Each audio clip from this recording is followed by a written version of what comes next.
whatever things are present in our surrounding, that things we are able to see only with the help of reflection of light. Now first of all, from where this light is coming? This light rays are coming from luminous objects. Whatever luminous objects are present in our surrounding, from that luminous objects, firstly we are taking the light. From that light we are able to see the non-luminous object. So how? See carefully. First of all, this we are having a luminous object, and here from luminous object, light rays coming and going to strike on a non-luminous object.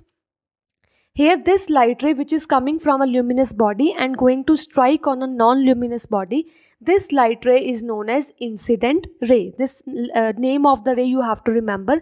This light ray is known as incident ray. So after striking on the non-luminous object, this light ray will reflect back, and the reflected back light ray is known as reflected ray. So what is happening here? Actually here we are having luminous body.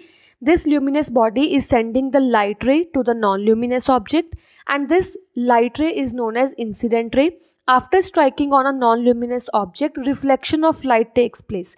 Reflection of light means the sending back of light. So here reflection of light takes place, and that reflected ray enters into his eyes. After entering into his eyes, he is able to see the non-luminous object. So the same picture of the flower is going to made in his mind. So this is the criteria how that we are able to see non-luminous object in the presence of luminous object. Might be difference between luminous and non-luminous object is clear to you. Luminous objects are those objects which are able to emit their own light, and non-luminous objects are those objects which do not emit their own light. See, so this is the criteria how we are able to see the non-luminous object.